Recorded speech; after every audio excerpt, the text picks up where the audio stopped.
Hello everyone, this is Bob and Threadbare, and welcome back to Weaving Worlds. For today's topic, I'll be looking at an age-old fallacy that has been understood since ancient times, but still influences people's actions and reactions to this day. The fallacy is that ugliness and evil are always found together, when, in actuality, the two traits are almost completely independent of one another. Something evil can be beautiful, and something ugly can be virtuous. But even though we all know this, know it as a fact, we still fall for the deception. So why is it so hard to reconcile those differences? And how can you, as a setting creator, exploit that discrepancy to subvert your audience's expectations? The biological factor. There is a very real biological reason why humans have a sense of beauty and ugliness in the first place. As a matter of fact, every external sense has that concept. Pleasing sounds versus annoying sounds, attractive smells versus repellent smells, soothing feelings versus disgusting feelings, and sweet flavors versus bitter flavors. Our sense of visual beauty is just one aspect of this dynamic. All of these concepts of good and bad are basically hints, instinctive hints that are based on our ancient need to survive in the African savanna. For instance, we are repelled by the sight and smell and feel and taste of a rotting corpse, because the meat of a rotting corpse is full of dangerous microbes and chemicals that could kill us if we tried to eat them. The sight of a sick person makes humans uncomfortable, because we could potentially catch a deadly disease from them. We distrust dark places because they can conceal aggressive predators, pitfalls, and other dangers that would be easier to avoid in the light. The instinctive nature of these hints is why they can be so hard to cast off and ignore, even when we know intellectually that they're false or misleading. Some medicine tastes bitter because it contains dangerous chemicals, and even though we know that the dosages of those chemicals are safe, the bitter taste can make us reluctant to take them. A disabled person who might not have survived in a Stone Age society can live a perfectly healthy, normal life in the modern world.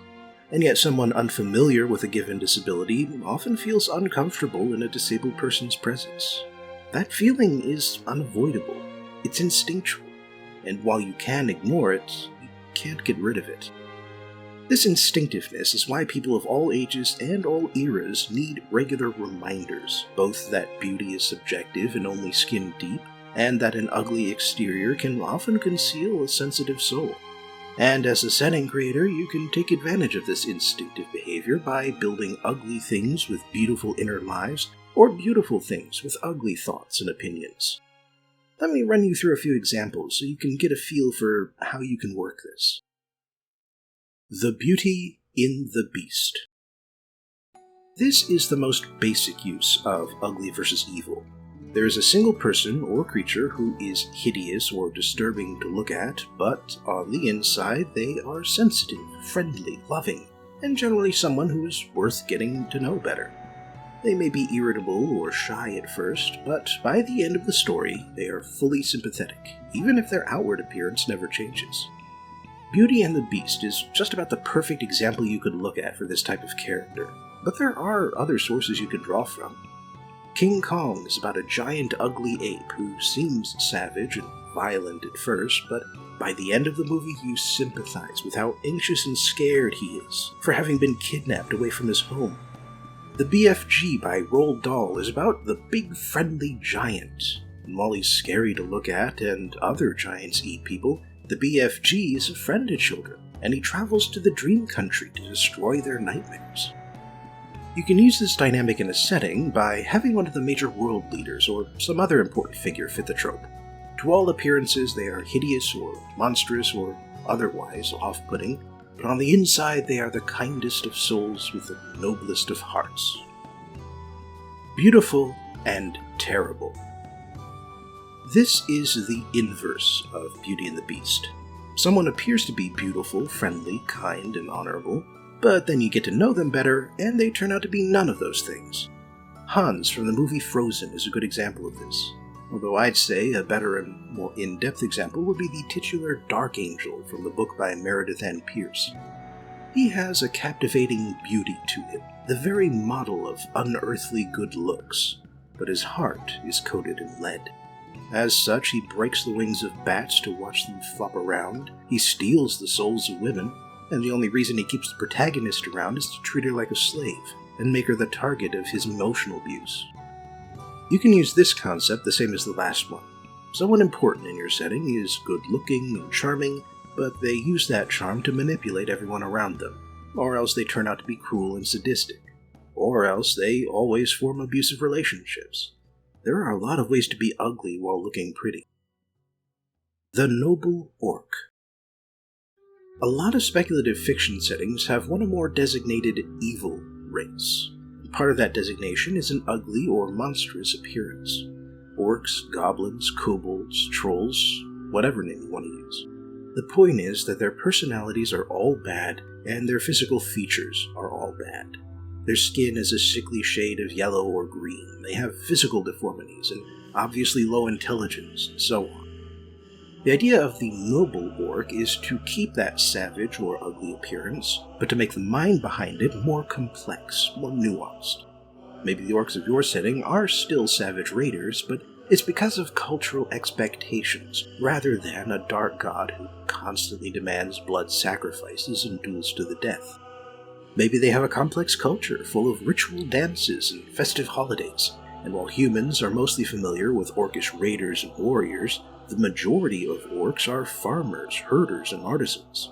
They look like hideous monsters, but they act like any other tribal society. Or you could completely flip your audience expectations by having your orcs be inhumanly generous and pacifistic. Maybe they hate the idea of violence, and the only reason orcs have a bad reputation among the other races is because of a smear campaign by greedy barons who wanted their land. Or maybe everyone knows that orcs are pacifistic, and that's just how things are in your setting. Ugly creators, beautiful creations. In the Neverending Story, the novel version specifically, the main character, Bastian, imagines a race of worm creatures who constantly live in the dark and cry because of how ugly they look. However, their acrid tears allow them to mine silver out of their cavern homes, and then they use this silver to create beautiful sculptures and buildings. Later on, Bastian takes pity on his creations and transforms them into happy butterfly clowns. Clowns who don't have a single serious thought in their heads, and end up destroying the beautiful filigree sculptures just for the fun of it. So, what this category refers to is a very specific situation where some ugly, small, unintelligent, or otherwise underestimated species is able to produce breathtaking works of art or incredible scientific breakthroughs. It could be something simple like scrimshaw, something specific like silver filigree, or it could be something amazing like a massive ancient ruin that your protagonists spend a whole story exploring. Regardless, it's best to use this sort of gimmick sparingly. So, the species or race in question should only play a minor role in most of the stories you create. Colonial Hypocrisy. Europeans consider themselves the most handsome, perfect versions of humans on the planet. And as they determined this about themselves, they also committed the worst atrocities against foreign populations that the planet has ever seen. Genocides performed to control spice markets, seasoning camps in the Caribbean where African slaves died in the millions even before they were put to work on the sugarcane fields, and bloody wars of religion and conquest that were fought against neighbors and former allies. One way you can bring this sort of hypocrisy into your setting is by taking a traditionally beautiful and good race like elves and turning them into greedy colonizers and slavers. They still look good, and they have stuff like better magic and longer lives, and they still have that sense of superiority, but what they don't have is the moral high ground, at least if you look at their actions objectively, and not through the lens of excuses they use to justify themselves. You won't be the first setting creator to decide maybe the elves are the real assholes, but it's still a relatively unusual decision to make. The Double Subversion.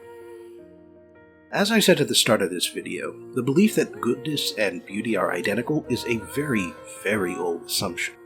As such, stories have subverted that belief for almost as long, maybe even to the dawn of storytelling. And because of that, people have developed an inverted assumption, which has its own set of problems. The Noble Orc segment title is a play on the Noble Savage, which is a type of this assumption.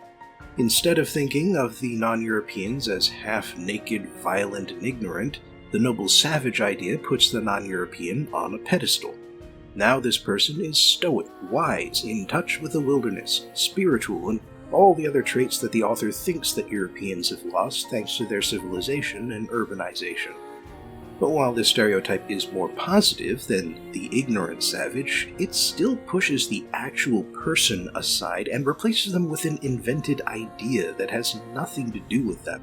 Real people are neither all bad nor all good, and that's something you should always keep in mind when you're fleshing out a new species or fantasy race. Well, unless you're intentionally going for broad stereotypes, but if you are, I'm not sure what you were expecting to get out of this video. So the main thing I want you to remember about this segment is that it's best to avoid hitting either extreme. An ugly race will be more interesting if they aren't just savage and angry, but if they're noble and selfless and idealized, then they'll become annoying and unrealistic. There's plenty of wiggle room between those two extremes, but not every creator manages to stay away from the edges. Another thing you can do is have a specific character invoke a double subversion. Maybe there's a person who knows they're ugly or disabled in some way, and they use their handicap to get sympathy points and to convince people to underestimate them. And I know that's a horrible assumption to make, but the fact is that people are assholes, and that includes the ugly ones. Sometimes a person who's ugly on the outside is also ugly on the inside. You can't count on any sort of appearance marking a person as good or bad. And so the only way to know for sure, one way or the other, is to get to know them better. Thanks for joining me again for today's journey into Weaving Worlds. Please like, share, and subscribe because that raises my visibility here on YouTube. Check out my other stuff if you have some time, support me on Patreon if you have some money, and I hope I'll see you again for the next video.